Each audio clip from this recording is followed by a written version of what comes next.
Imagine cities spinning in space, rivers flowing inside giant tubes, and sunlight streaming through orbital windows. These aren't just sci-fi dreams. Like, scientists have actually drawn up the blueprints. Humanity's next home might be off-world.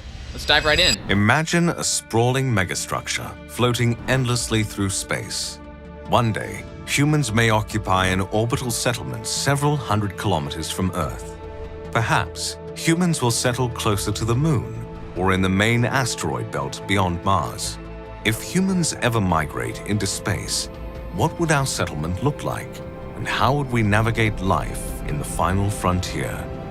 A space colony must withstand the harsh conditions of space, but it must also create a safe and comfortable environment for generations of human colonists. This animation style is gorgeous. It's got that Kurzgesagt crispness, but with its own quirky DNA. Think sci-fi infographic meets cosmic daydream.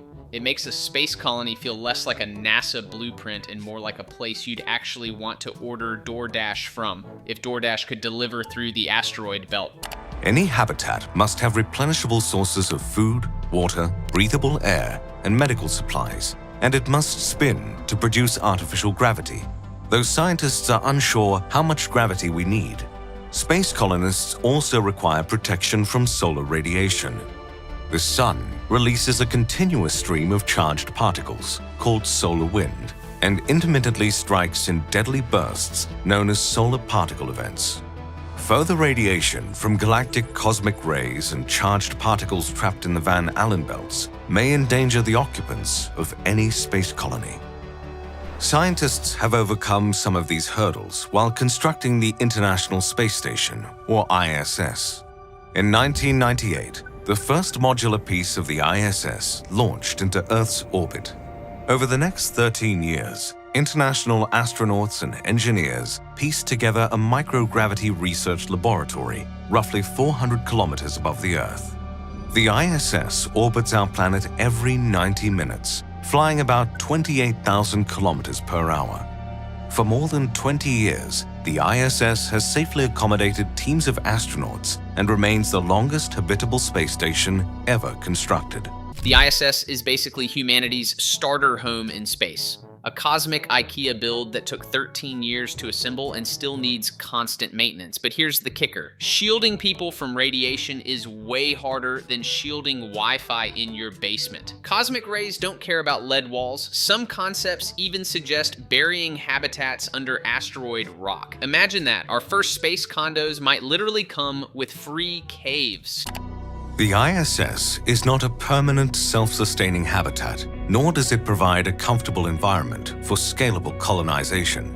Astronauts occupy cramped corridors and survive on vacuum-packed or freeze-dried meals. In this challenging, isolated environment, astronauts are susceptible to social and psychological problems like anxiety and depression.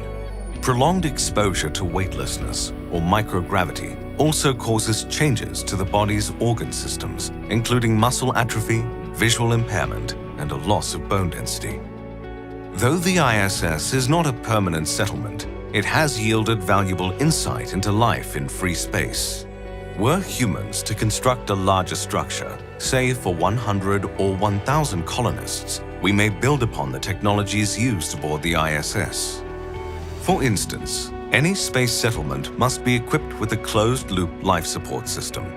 The ISS life support system is not a closed-loop system, but it is generations beyond the earliest days of spaceflight, when astronauts carried all their oxygen and water in tanks.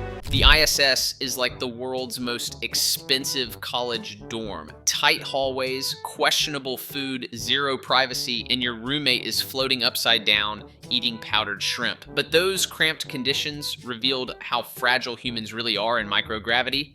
Muscle melts, bones crumble, eyeballs warp. It's basically instant osteoporosis space edition. Still, without that unglamorous data, we wouldn't even know what to design for a real colony. Closed-loop life support? That's the holy grail.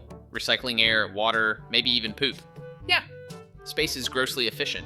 Over the years, the ISS has served as a test platform for an Environmental Control and Life Support System, or ECLSS, which recycles water, maintains temperature, and ventilates habitable cabins.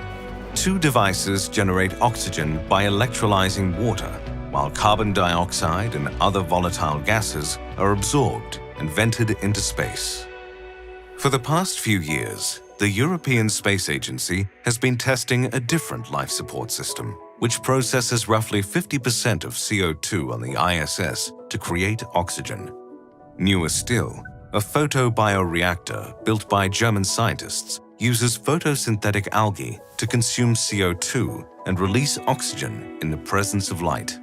This system also produces biomass, demonstrating how future life support systems could supply astronauts with replenishable food. Okay, this is where it gets wild. Algae is basically the unsung hero of space survival. Forget sleek sci-fi tech, the future might just be pond scum saves humanity. The photobioreactor trick turns CO2 into oxygen and food, which is like upgrading your air filter into a salad bar. It's poetic, honestly. Astronauts could one day survive on floating green goo. Not glamorous, but hey, if it worked for Earth's first ecosystems, it might work for Mars commuters too. Still, some oxygen must arrive from Earth in tanks, not only for emergency storage, but also for use in spacesuits. Currently, the ISS cannot pressurize generated oxygen to support astronauts on spacewalks. The station also relies on regular shipments of nitrogen, the most abundant gas in the cabin air. As future spaceflights, like NASA's Project Artemis, take astronauts farther into space, life support systems will advance incrementally. New systems may generate an Earth-like cycle, which provides breathable air and replenishable food for astronauts, and eventually, space colonists. If we design an efficient closed-loop system, how might scientists construct a habitat capable of supporting a large colony in free space? Scientists have attempted to answer that question for over 100 years, but many of the most influential ideas come from the mid-1970s. At the time, an influential physicist named Gerard O'Neill believed humans had the technology to construct orbital cities, potentially capable of housing millions of people. Gerard O'Neill was basically the OG space real estate agent pitching orbital condos in the 70s when everyone else was busy with disco. His vision wasn't just a few astronauts in a can. He imagined millions living in giant rotating habitats with parks, farms, and probably a space version of Starbucks on every corner. The crazy part, he genuinely thought we had the tech back then. Imagine watching Star Wars in theaters and then hearing, oh yeah, by the way, we could actually build this.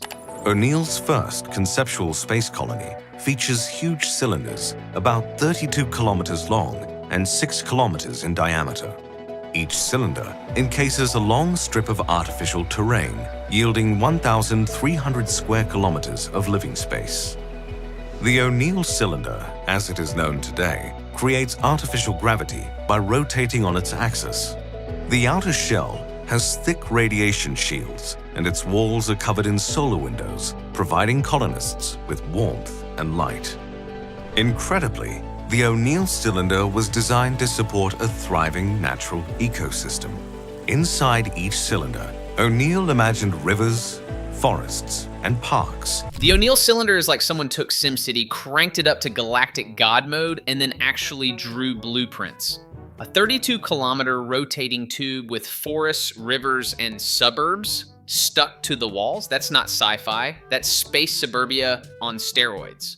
The wild part is how much it mirrors Earth. Solar windows as sky, thick shielding as invisible walls. It's basically humanity trying to cosplay as nature, but inside a giant cosmic hamster wheel. Alongside cities and neighborhoods populated by over 1 million colonists.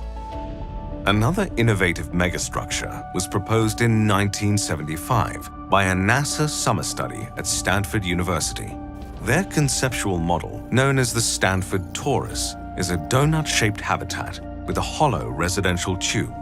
A population of 10,000 colonists could occupy the tube's inner ring, where cars and homes are held in place by the torus's rotational gravity.